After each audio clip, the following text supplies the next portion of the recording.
How you doing today? This is Jay from NorCal Bass 88. I'm going to talk to you about Senkos a little bit today. I have a Gary Yamamoto Senko. I believe it's a, I don't know, 5 inch, 6 inch, whatever. But yes, couple tips on the Senko. Regular Senkos, just hooking up Wacky or Texas, they work great. Just pretty much any way you can rig Carolina Senko, they work great. I love Senkos. They're the best thing to come out since the lure. But a couple tips. When you get a Senko, I like to do it with the razor blade, but because of the camera, I'm going to use scissors. Little tip for a Senko. I'm not sure if you've seen it. I learned this from on YouTube. I've actually learned a ton of little tricks on YouTube that I like to share. I can't remember who sent this one. It was a random video a long time ago I watched.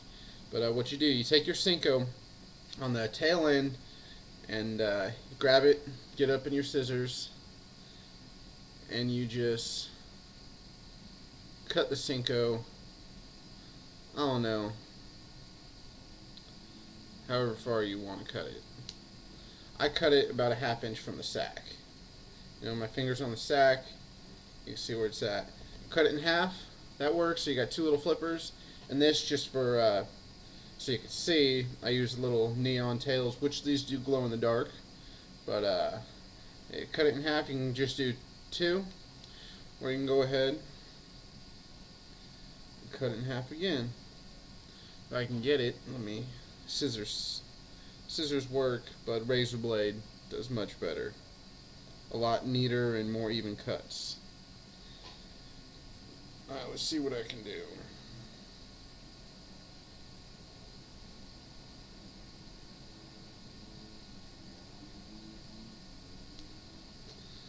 Got that one in half.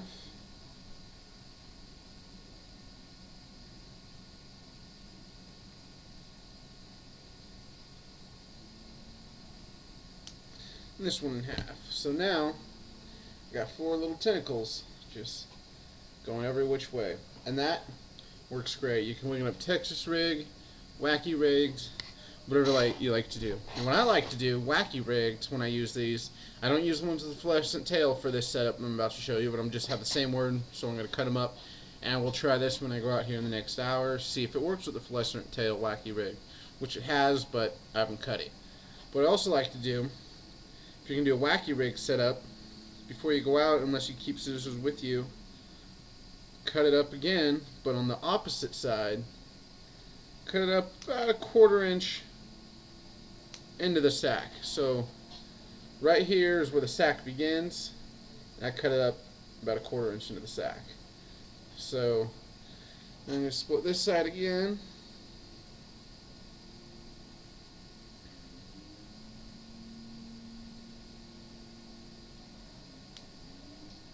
Split that side. Let's flip it over and get this other.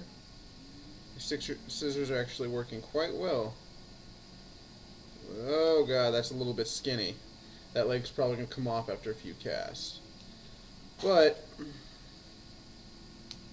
there you go. So now you have 4 ends on that side and 4 ends on this side, so it's a nice, really dangly type Senko. Throw these Wacky rig, and that's a lot of action. But one thing, once you cut these up like this, they don't cast like a bullet.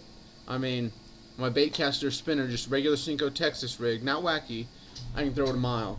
But if you cut this up, try to throw it a mile, it's not going to go. These are going to fan out and just slow it down. You probably get about 30% less distance in your cast when you cut them up. But cut it up like this, throw it Senko or Wacky rigged. Just goes about as far as regular Wacky rig. They don't go. I'm sure if you tried it Wacky or Texas rig, you can throw Texas a good 30% further than Wacky. But this will throw just about as far as a regular Wacky rig. Just cut it up a little bit, and you got yourself a nice little Senko that you've changed up. Catch yourself some baits. Another little trick, well, not really trick. I've designed, well, I didn't design a Senko because obviously I didn't design the Senkos, but I've taken the Senko and I've put a couple of from suggestions that I've seen and my own ideas to make a really cool little Senko. I have these right now at sale at the local bass shop, the little tackle shop we have out here out in Livermore. The local pro likes them a ton. There's a couple other people that have been buying them up. They sell pretty good actually. I should be making more, and I have a couple other designs, but yeah, I can make more, but finances and everything, and the money I'm making out of it, it's a little hard to make as many as I'd like to, or is on demand, and I have to front the money up front, so it's a pain in the butt. It costs about $30 to make 20 of them. But here's a cool little trick I have.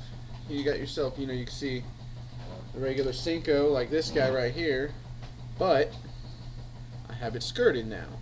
So I have a Cinco with a skirt, and I've been using these. I took them out, I made them a couple months ago, and this has a wacky hook, that's why he's on the hook.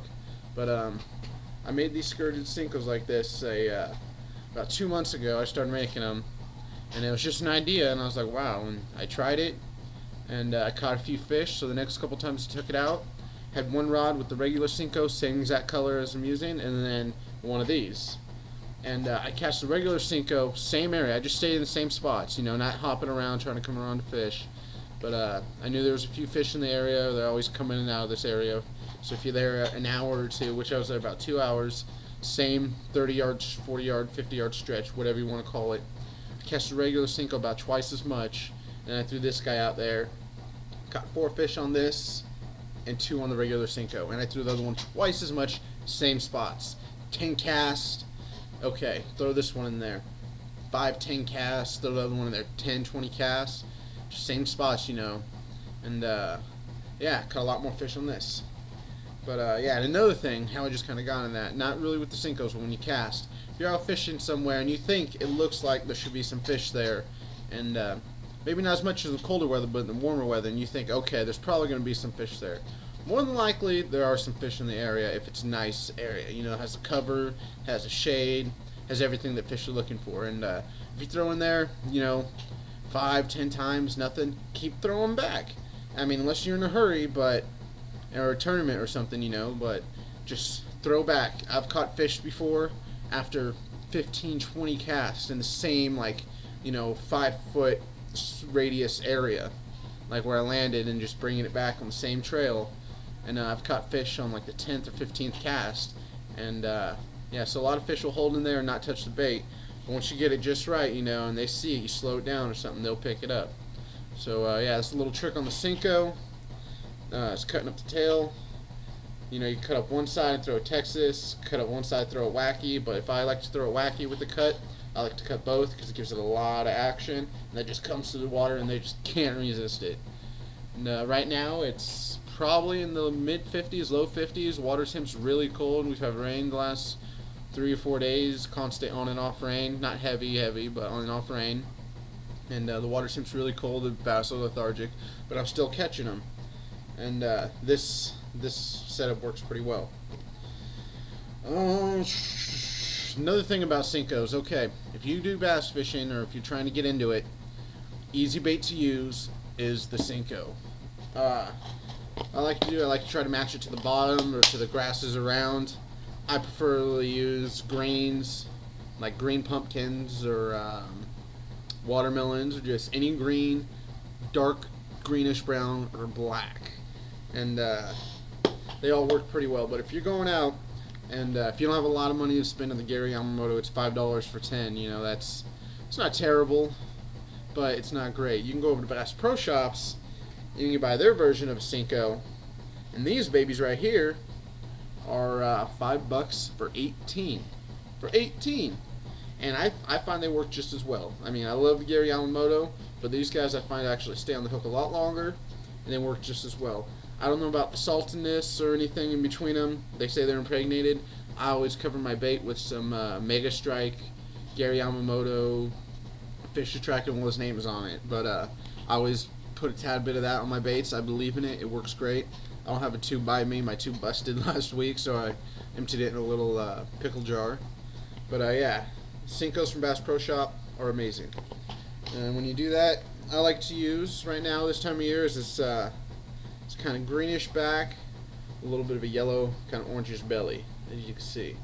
And when I hook these up, if you rig them Texas rigged, hook them up in between the colors. It's hard to see. But right where the colors come together, bring your hook out sideways, Texas rigged, into the color, so it comes out in between the color and in between the color. I found that way it keeps the hook hidden or whatever, the fish see it. I don't know, I just hook it that way and I've caught fish. But I like to use a nice white and green, imitate a baby bass or bluegill, kind of more baby bass. The dark kind of greenish brown and orange, as you can see. And then just these pumpkin watermelon colors with red, green, blue, purple sparkle, whatever. Those all work pretty well. And yeah, those were great. So if you like my tips, go ahead, send me a message, a blog, right down there, whatever you want to call it. You have any suggestions, tips, if you have any questions, maybe I can help you out. This is Jake, Bass and NorCal Bass 88. Send me a line. Talk to you later.